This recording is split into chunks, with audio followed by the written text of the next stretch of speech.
Good morning, everyone. A much simpler introduction is with the first book of the scripture that I read, book of Genesis. It says, I'm Joseph, your brother. A brother is one who's made his mistakes and has learned from them and found forgiveness. One that knows firsthand the hell of addiction and has found a way out.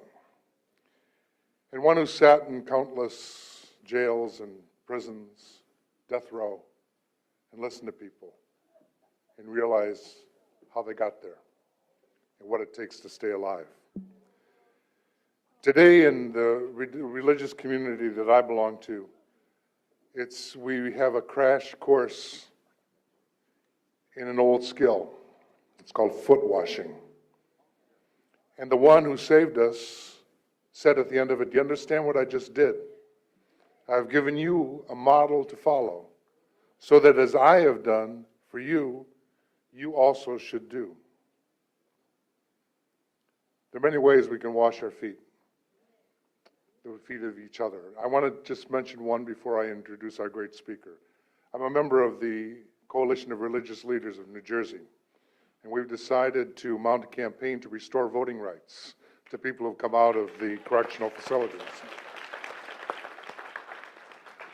I think we have to know that the Supreme Court has said that the right to vote is preservative of all other rights in society. And what's more, there are 90,000 people in this state that are deprived of the right to vote because of their time. That's the most in the Northeast, and I don't think that's a record we want to be very proud of. So stay tuned to the Coalition for Religious Leaders. You're going to be hearing more from us. And when it's time, we'll talk to our brothers and sisters in the legislature to get it done. Washing the feet. Pope Francis, when he came to the States for the first time, it was interesting. I saw him the summer after he was here, and I said to him, you know, it was nice of you to come, and thanks for what you said and what you did. And he had never been to the States before. And he said to me, well, two things really surprised me. He said, I never knew how affectionate Americans were. I don't know if he grew up watching Rambo movies. But he said, I never knew they took their faith so seriously. He shows us what it means to walk the talk. While he was here in that visit, he didn't just talk with the high and mighty. He went to the Curran Frumhold Correctional Facility here in the state to wash the feet of those people there. He echoed the mission of mercy that is the mission of reentry. And he said, Christ teaches us to see the world through his eyes, eyes which are not scandalized by the dust picked up along the way, but want to cleanse, heal, and restore. All of the great religions believe in the high value of saving the life of somebody else. The Holy Quran says, he who saves the life of one has redeemed the nation. The Talmud says, he who has saved the life of one has saved the world. And in my religious tradition, it gets a little more serious. Whatever you did to the least of my sisters or brothers, you did to me. And so I'm just deeply honored to present somebody who walks the talk. Father Greg Boyle offers forgiveness at Homeboy Industries in Los Angeles. For 30 years, Homeboy Industries has been providing employment and service to former gang members in East Los Angeles.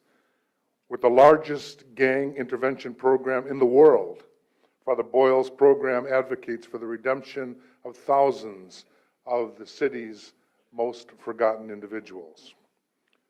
Homeboy Industries' mission serves as a shining example of forgiveness, both individual and collective. Its success exemplifies the legacy of New Jersey reentry, which is nothing less than the legacy of redemption. Give it up for Father Greg.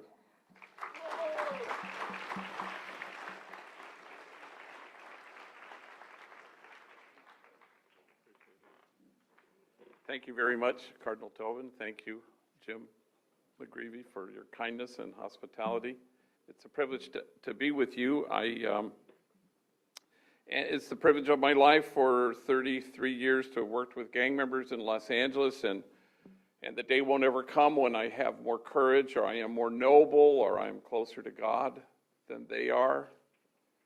The people like Luis Perez, who kind of ran the place for a while, one of a team of homies who did a lot of time in prison and was a heroin addict and shot caller for his gang, and kind of helped run things. But he was also a public speaker, and he liked speaking, and he was in demand, and high schools would ask him to come and speak. And once he and I went out to dinner, and he was giving me tips on how to speak publicly. And he said, you know, you have to pepper your talk with self-defecating humor. And I said, yeah, no shit, that's good. That is good advice.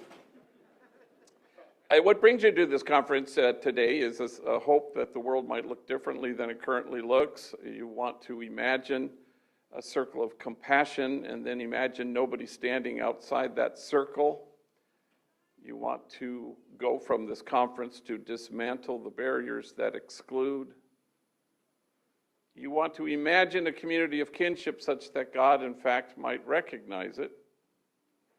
And so we're all invited, as Pope Francis invites us, to the margins, because that's the only place they can ever get erased, is if we all stand out at them. You look under your feet and you see that those lines are being erased, and you stand with a particularity with the poor and the powerless and the voiceless, and you stand with those whose burdens are more than they can bear, and every once in a while you get this exquisite privilege to be able to stand with the easily despised and the readily left out. You get to stand with the demonized so that the demonizing will stop. And you get to stand with the disposable so that the day will come when we stop throwing people away. No kinship, no peace. No kinship, no justice. No kinship, no equality. No matter how singularly focused you may well be on those really worthy goals, the truth of the matter is they can't happen unless there's some undergirding sense that we are in this together. Mother Teresa diagnosed the world's ills correctly when she suggested that the problem in the world is that we've forgotten that we belong to each other. So how do we stand against forgetting that? And so we go to the margins and we brace ourselves, because people will accuse us of wasting our time. But the prophet Jeremiah writes, in this place of which you say it is a waste, there will be heard again the voice of mirth and the voice of gladness, the voices of those who sing. We go from this place today so that those voices can be heard. So for 31 years at Homeboy Industries, it's been a privilege to learn by the trustworthy guides, the widow, the orphan, and the stranger, who have led me to see things in a different way, and they've taught me all the things of value. But in the last many years, they've taught me how to text, and so I'm very grateful to them, because I find it sure beats the heck out of actually talking to people. And so, and I'm pretty dexterous at it, LOL and OMG and BTW, and the homies have taught me a new one, OHN, which apparently stands for, oh hell no. And I've been using that one quite a bit lately. I know I'm not alone in being vexed by this autocorrect thing. You know, I had a homegirl named Bertha, a really tough cookie, and she texted me on a Sunday, and she said, where you at? And I said, well, I'm about to speak to a room full of monjas, and monjas in Spanish means sisters, nuns. I'm about to speak to a room full of monjas. And I pushed send, and autocorrect told her I was about to speak to a room full of ninjas, which she thought was pretty interesting. The homies, their hair is always on fire, so 1,000 messages, even this morning, as early as it is in Los Angeles, about, I need to pay my light bill, and they're going to cut off my phone, or whatever it is, my insurance, my car note. A homie wrote me and he needed just $100 to finish his rent, and I didn't have it. So I said simply, things are tight. And I pushed send, and autocorrect told him, thongs are tight. And he wrote back, sorry to hear that. What about my rent? So there I'm in a car with two older vatos, Manuel and Poncho, and they work at home. Boy, we have 500 people who work there, all gang members released from prison, who, as Dominic said correctly, I think, are not there for a second chance of whoever gave them their first one. And so I'm in the car with Manuel and Poncho, and we're about to go. They're going to help me give a talk at a high school, and Manuel's in the shotgun seat, and about 15 minutes in, he gets an incoming text, and he looks at it and he chuckles, and I said, what is it? And he goes, oh, it's dumb. It's from Snoopy, back at the office. And I'd just seen Snoopy. Snoopy gave me a big abrazo, a big hug as the day was beginning. Snoopy and Manuel work together where they clock in hundreds and hundreds and hundreds of our workers, all gang members. I would not want this job, but, so I had just seen him. I said, so what's he saying? He goes, oh, it's dumb. Hang on, let me find it. Here it is. Hey, dog, it's me, Snoops. Yeah, they got my ass locked up at county jail. They're charging me with being the ugliest vato in America. You have to come down right now. Show them they got the wrong guy. Well, I nearly drove in oncoming traffic, the three of us. We laughed so damn hard. And then I realized that Manuel and Snoopy are enemies. They're from rival gangs. They used to shoot bullets at each other, because I remember. Now they shoot text messages. And there's a word for that. And the word is kinship. How do we obliterate once and for all the illusion that we are separate, that there is an us and a them? This is a keynote address, so it's kind of aerial view. It's not so much in the weeds, because I feel like we won't ever make progress on policy until we are utterly convinced that separation is an illusion. How do we bridge the distance that separates us? One of the great privileges of my life was knowing Cesar Chavez as a friend, the great community organizer, farm worker organizer, and he was like the best listener I've ever been in the presence of. If you were talking to him, nobody else existed. He was laser beam focused. He was never looking over your shoulder to see if the mayor was on the approach or someone more important, always you. And once a reporter had commented to him and said, wow, these farm workers, they sure love you. And Cesar just shrugged and smiled and said, the feeling's mutual. And how do we arrive at that place where there is no daylight that separates us, even in our service, service provider, service recipient? You want to bridge even that distance. The service is a good place to start, but you don't want to end there. Service is the hallway that gets you to the ballroom. You want to get to the ballroom, the place of exquisite mutuality and connection. Homeboy Industries was started a long time ago, 31 years ago, when I was pastor of the poorest parish in the city of Los Angeles, Dolores Mission. It was nestled in the middle of two public housing projects, Pico Gardens, Aliso Village. It was the largest grouping of public housing west of Mississippi. We had 8 gangs at war with each other, which was unheard of, really, in public housing to have that many. LAPD deemed my parish the place of the highest concentration of gang activity in all of Los Angeles. There was 120,000 gang members in LA County and 1,100 gangs currently. And if LA was the gang capital of the world, who knows now? My parish was the gang capital of that city. I buried my first young person killed because of the sadness in 1988, and I buried my 227th 3 months ago. Not all from that community, but I run a really large gang intervention program. I get asked to do this.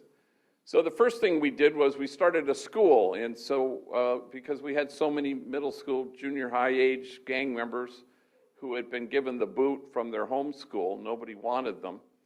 And so they were wreaking havoc in the middle of the day. They were writing on the walls, selling drugs. They were violent. So I walked out to them and kind of isolated them one at a time. I'd say, hey, you know, if I found a school that would take you, would you go? And to my surprise, every single one said that they would. And then I couldn't find a school that would take them, you know, so that kind of forced my hand. So across the street from the church is our parochial school, grades K to 8, and they occupied the first 2 floors. Well, the entire 3rd floor was the convent where the ninjas lived, and so I gathered all the nuns in the living room one evening, and I sat them down and I said, hey, you know, would you guys mind, you know, moving out, and we could turn the convent into a school for gang members. And they looked at each other and they said, sure, you know, which was the extent of their entire discernment process. And so gang members came in very large numbers to our church property, not to church, but to our property, and which created kind of a disconnect, because people in the parish would come up to me and they say, wait a minute, aren't churches supposed to be hermetically sealed, you know, good people in and bad people out, which was a good gospel challenge. And so then they started to say, if only we had jobs. And so myself and the women, mainly in the parish, women and children were the folks who lived in the projects, not a lot of men.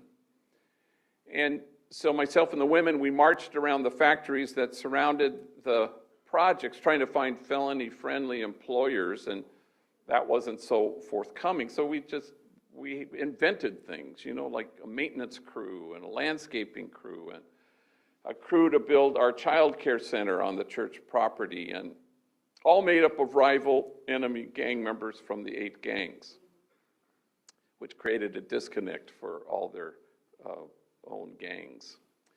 And then in 1992, some of you might have recalled that we had a huge, the whole city exploded after the Rodney King verdict, and every pocket of poverty was on fire, except the poorest area in the city.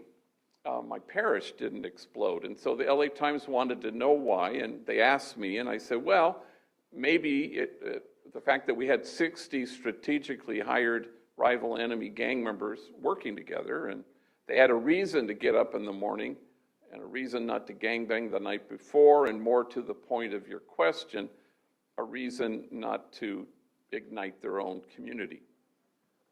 So the article appeared, and the next day, a movie producer named Ray Stark, who happened to have $500 million, read the article, and he summoned me to his Beverly Hills office.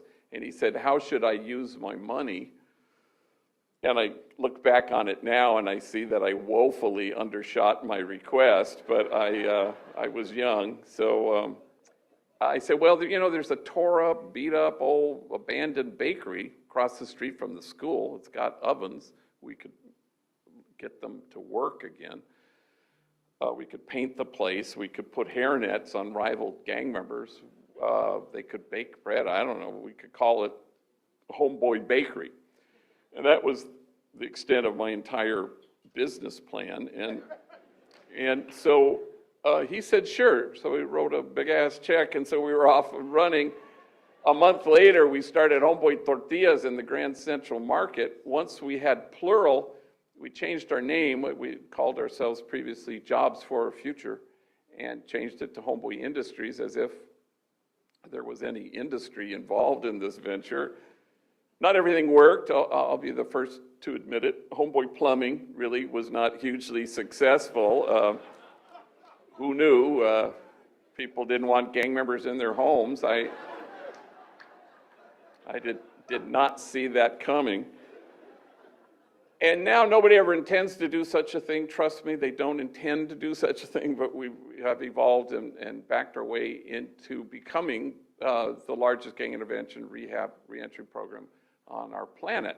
So 15,000 folks a year walk through our doors. We we were kind of an exit ramp off this freeway, and prior, there was no exit ramp. So what did that do to the gang member? The fact that they couldn't get off this violent, crazy freeway was the fact that not having an exit ramp compounded their despair and, of course, increased the violence. And so having some way to get off and to redirect your life and to imagine something different. Something Dominic had said is so important. Are we willing and able to help people heal? Initially we were jobs, and job-centric. And it was, we still have the t-shirt that has our motto, nothing stops a bullet like a job. But that was because we listened to gang members. But once we knew gang members, somewhere 15 years into our existence, it was all about healing, as Dominic was saying. That an employed returning citizen or gang member may or may not return to prison, and an educated one may or may not return. But it's our conviction at Homeboy Industries that a healed gang member won't ever go back, won't ever reoffend.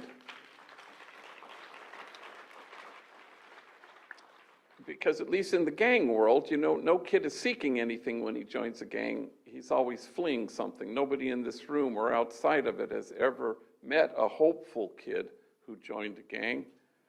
It's about a lethal absence of hope, and here's where we come in as a community of kinship such that God might recognize it. We seek to infuse hope to folks for whom hope is foreign, and we want to heal trauma and damage, because if you don't transform your pain, you'll just keep transmitting it. And we want to deliver mental health services in a timely and culturally appropriate way. So we've moved from job-centric to healing-centric, because then homies find a sanctuary at Homeboy Industries where they can find relief and respite from their toxic, chronic stress. And then they can become the sanctuary that they sought. And then they can go home to their kids, and for the first time, they present that sanctuary to them, and you have broken a cycle. And that's the hope, that they become resilient, and then they leave us after 18 months of our program. And now the world will throw at them what it will, but this time they won't be toppled by it. And so all the homies want in on this 18-month program because it's a paid gig. We pay them to work on themselves, and we train them and do all the things that everybody delivers, anger management and classes and curriculum. And we have 4 paid therapists, but we have 47 volunteer therapists, including 2 psychiatrists. So everybody's in therapy. There's just no stigma to it anymore. We have all our classes. We have free tattoo removal. No place on the planet Earth removes more tattoos.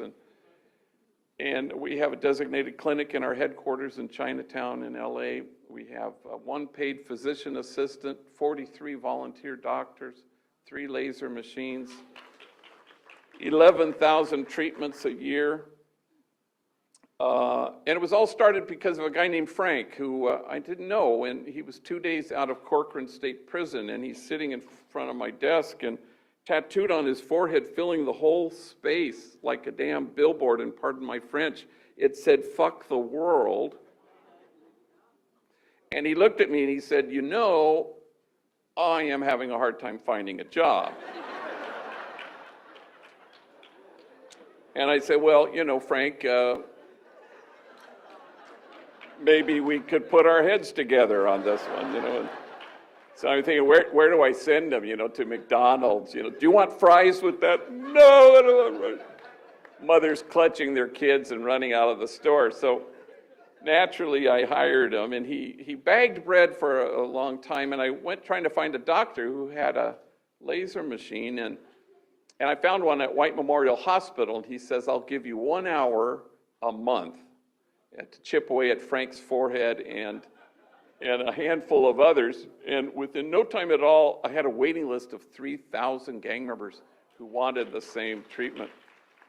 So we couldn't stay with that arrangement, And parentheses, Frank is a security guard at a movie studio in Hollywood, and there is no trace left of the angriest, dumbest thing he had ever done, proving once and for all that everyone is a whole lot more than the worst things they've ever done.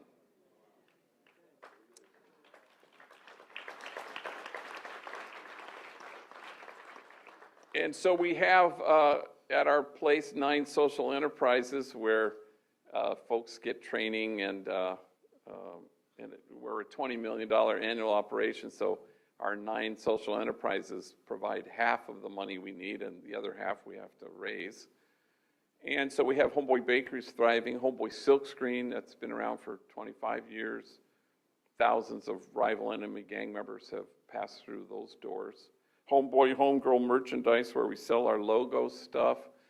Homeboy Diner, the only place you can get food at City Hall. If you ever fly to LA, we have a restaurant at Terminal 4, American Airlines Terminal. We have a thing called Homeboy Grocery, where we sell chips, salsas, and guacamole in a chain of supermarkets in California and in Stop and Shops on this part of the world.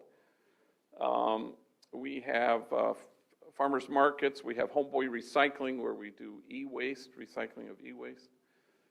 And solar panel installation training program, and all the homies get nationally certified as they leave that program. And Homegirl Cafe, where women with records, young ladies from rival gangs, waitresses with attitude will gladly take your order. And they cater.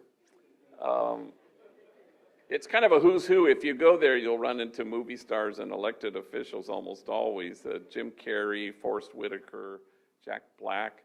Once with 2 hours notice, we had Vice President Joe Biden come when he was vice president, and he was, came with motorcade and entourage and Secret Service and selfies with Uncle Joe, and he was quite affectionate with the homies, which they didn't seem to mind. And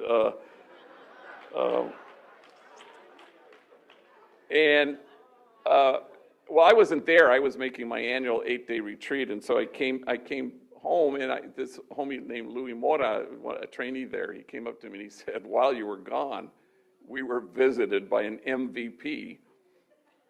I said, "An MVP? Do you mean a VIP?" He goes, "Yeah, that one, VIP."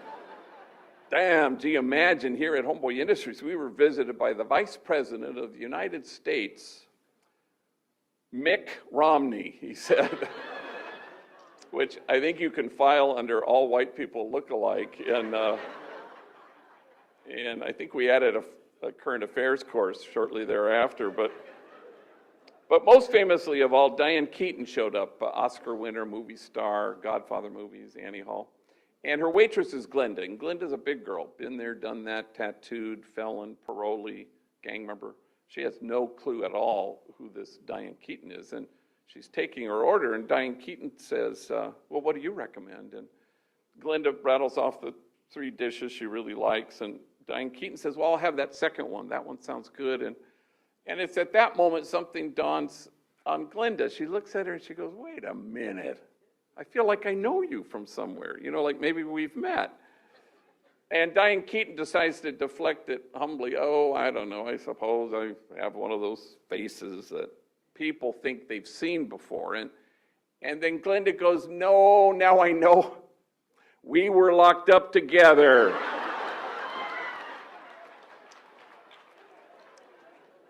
Yeah, that just took my breath away when I heard it, and I don't believe we've had any further Diane Keaton sightings now that I think of it. But suddenly kinship so quickly, Oscar-winning actress, attitudinal waitress, exactly what God had in mind. And if you'll permit me, Jesus says to the gathered that you may be one. I suppose he could have been more self-referential, but it really is about us, that you may be one. What Martin Luther King says about church could well be said about your conference here today. It's not the place you've come to, it's the place you go from. And you go from here to be an enlightened witness, people who through your kindness and tenderness and focused, attentive love return people to themselves. But it is exquisitely mutual. At Homeboy, we are allergic to the notion of holding the bar up and asking gang members to measure up. Instead, we hold the mirror up, tell people the truth, because all of us share the same truth. You are exactly what God had in mind when God made you. And then we watch as together we all inhabit our own nobility and our own goodness. We watch as together we become this truth, we inhabit this truth. It's not a thing that we impart on each other, it's a thing that we celebrate with each other. The Buddhist texts often begin with, "O nobly born, remember who you really are."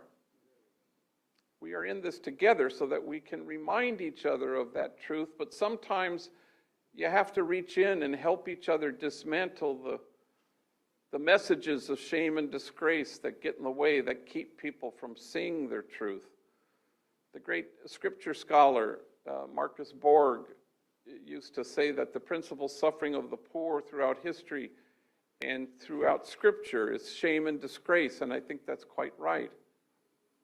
In the Acts of the Apostles, it has this odd line, and it says simply, "And awe came upon everyone."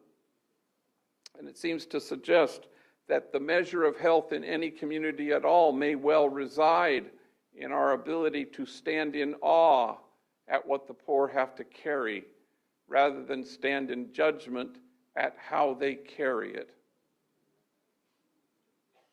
So some years ago, I was invited to speak at a conference like this. It was a gang in-service to 600 social workers in Richmond, Virginia. And it was one of those things in a hotel ballroom where, they have different workshops and help social workers understand the gang reality. And so I said yes, figuring I'd do the keynote or speak at lunch or close the day or something. So I bought my ticket. Well, a week before I was to fly, I pulled out the original letter, and to my horror, I discovered that I was to be the only speaker all damn day, and from 9 to 5. And I said to myself, oh, hell no, I'm not going to do this.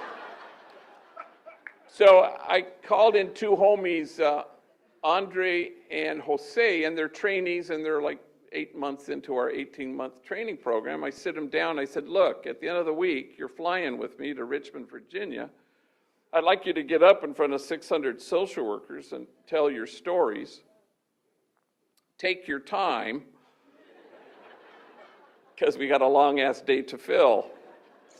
Well, I'd never heard their stories, and Jose gets up, and he's 25 years old and been to prison, gang member, long stretch there. And but now he was kind of working in our headquarters, becoming a very valued member of our substance abuse team, a man solid in his own recovery, and now he's helping younger homies and homegirls with their addiction issues. And not only was he in prison, but he had a long stretch as a homeless man and an even longer stretch as a heroin addict.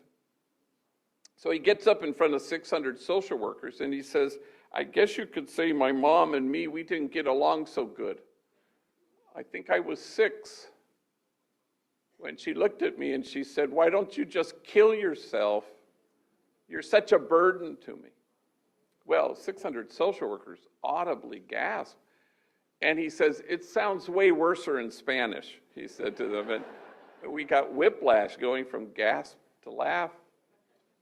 And then he continued, I guess I was 9 when my mom drove me down to the deepest part of Baja California, and she walks me up to an orphanage, and she knocks on the door, and the guy comes to the door, and she says, I found this kid. And she left me there for 90 days until my grandmother could get out of her where she had dumped me, and my grandmother rescued me. My mom beat me every single day of my elementary school years with things you could imagine, and a lot of things you couldn't. Every day my back was bloodied and scarred. In fact, I had to wear 3 t-shirts to school every day. First t-shirt because the blood would seep through, and second t-shirt you could still see it. Finally, the third t-shirt you couldn't see any blood. Kids at school, they'd make fun of me. Hey, fool, it's 100 degrees. Why are you wearing 3 t-shirts? And then he stopped speaking, so overwhelmed with emotion, and he seemed to be staring at a piece of his story that only he could see. And when he could regain his composure, he said through his tears, I wore 3 t-shirts well into my adult years because I was ashamed of my wounds. I didn't want anybody to see them. But now I welcome my wounds. I run my fingers over my scars. My wounds are my friends. After all, how can I help heal the wounded if I don't welcome my own wounds? And awe came upon everyone. The measure of our compassion lies not in our service of those on the margins, but only in our willingness to see ourselves in kinship with them. For the truth of the matter is this: if we don't welcome our own wounds, we may well be tempted to despise the wounded. We don't go to the margins to make a difference. We go to the margins so that the folks at the margins make us different. In the original covenantal relationship, God says to God's people, as I have loved you, so must you have a special preferential care for the widow and the orphan and the stranger. And God says this because God thinks these are the folks who know what it's like to have been cut off. And because they have suffered in this particular way, God thinks these are precisely the people who are our trustworthy guides to lead the rest of us to the kinship of God. You don't go to the margins to make a difference because then it is about you. But you go to the margins so that the widow, orphan, and the stranger make us different. And suddenly kinship so quickly that they may be one, exquisitely mutual. Let me end with this one story. It happens sometimes at universities that they sometimes force their students to read my books against their will, and I'm not complaining, but Gonzaga University in Spokane, my alma mater, who ruined my bracket this year, but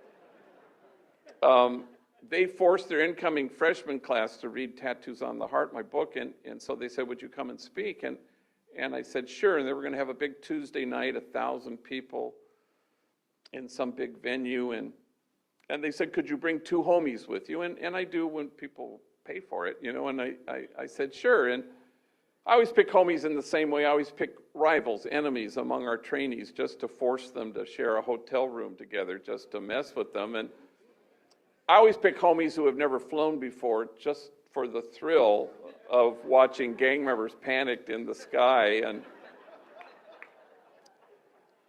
some years ago, I took 2 older vatos that we were going to D.C. We were at LAX, and one of them, dead serious, said, hey, G, are we flying Virgin Airlines because it's our first time? I said, yeah, it's a requirement. We'll be coming home on American. So I picked 2 homies, Bobby, African-American gang member who worked in the bakery, and Mario, who worked in our merchandise store. I've done this almost 1,000 times with men and women. I've never picked anybody more absolutely petrified of flying than this guy Mario. I mean, it was starting to freak me out a little bit. He was hyperventilating, We hadn't even boarded the plane yet, and so we're at Burbank Airport, which is kind of a smaller airport, and big bay windows, Southwest Airlines mainly, and they don't have that hermetically sealed chute to board the plane. You have to walk onto the tarmac like you're the president, and you climb up the stairs to go to the front of the plane, or the stairs to go to the back of the plane, and so Bobby's walking around somewhere, and our plane arrives. It's early morning, and I'm sitting next to Mario, and I said, that's the plane, we're going to board, and like this, and I think, wow, he may die before we climb those stairs, and then I see our flight crew arrives, and pilots, and there are two flight attendants, females. Both of them have very large cups of Starbucks coffee, and they're schlepping up the front steps, and Mario goes, when are we going to board the plane? I said, well, as soon as they sober up the pilots. There they go now. Perhaps I shouldn't have said that, but I should tell you that in our 31-year history as an organization, Mario is the most tattooed individual who has ever worked there, which is really, trust me, saying something. And he's all sleeved out, covered in tattoos, neck blackened with the name of his gang, head shaved, covered in tattoos, forehead, cheeks, chin, eyelids that say the end, so that when he's lying in his coffin, there will be no doubt to anybody that this was. And so I'm trying to calm him down, and I'm walking through the airport, and I'd never been in public with him. And I watch people like this, and mothers clutching their kids. I think, wow, that's interesting, because if you were to go to Homeboy tomorrow and walk up to anybody there and just say, quick, who's the kindest, most gentle soul who works here? They won't say me, they'll say Mario. He's a waiter in our cafe. Mario is proof that only the soul that ventilates the world with tenderness has any chance of changing the world. So we get to Gonzaga, and this only happens all the time. You have the big talk Tuesday night. What they don't tell you is they have all these, like 93 other talks all damn day, where, this class, this lunch, this meeting, this class, all day. So I tell Mario and Bobby, I said, well, I'm not going to speak at any of these. I'm going to sit in the back of the classroom. I want you to get up and tell your stories. And they were nervous, especially Mario, but they did a good job. Stories of terror and torture and violence and abuse of every imaginable kind, and honest to God, if their stories had been flames, you'd have to keep your distance. Otherwise, you'd get scorched. I would not have survived a single day of either of their childhoods. So we get to the nighttime thing, and it's a packed standing room, and I get them to get up before me and do a little 7 minutes each, and so that I could include them in the question and answer period. And so I do my thing, and then I invite them to stand on either side, and question. Yes, ma'am. And a woman stands and she says, I got a question. It's for Mario. First question out the gate is for Mario. Well, he's this tall, skinny drink of water, and he goes up to the microphone, he clutches it, and he says, yes, and he's just terrified. And she says, well, you say you're a father, and you have a son and a daughter who are about to enter their teenage years. What wisdom do you impart to them? What advice do you give them? And Mario clutches the microphone even more intently, and he closes his eyes, and he's getting a friggin' hernia trying to come up with whatever the hell he's going to say. And when suddenly he blurts out, as soon as he says those two words, he rushes back to his closed-eyed, microphone-clutching refuge. And now I know he's losing his battle with his tears, but he wants to get the whole sentence out.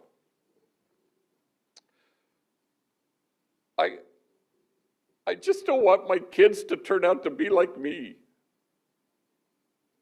And there's silence until the woman who asked the question stands, and now it's her turn to cry. And she says, why wouldn't you want your kids to turn out to be like you? You are loving, you are kind, You are gentle. You are wise. I hope your kids turn out to be like you. And 1,000 total perfect strangers stand, and they will not stop clapping. And all Mario can do is hold his face in his hand, so overwhelmed that this room full of strangers had returned him to himself. And let there be no mistake, but that everyone standing had been likewise returned to themselves, which shouldn't surprise us, because it's mutual.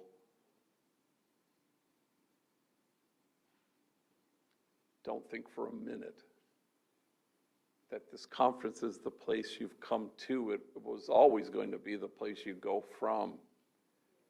And you go from here to stand against forgetting that we belong to each other. You go from here to imagine a circle of compassion and then keep imagining that nobody is standing outside of it. You go from here to dismantle the barriers that exclude. And my sense of all of you already is that long ago you ceased to care whether anyone blames you or accuses you of wasting your time. For in this place of which you say it is a waste, there will be heard again the voice of mirth and the voice of gladness, the voices of those who sing. Thank you very much.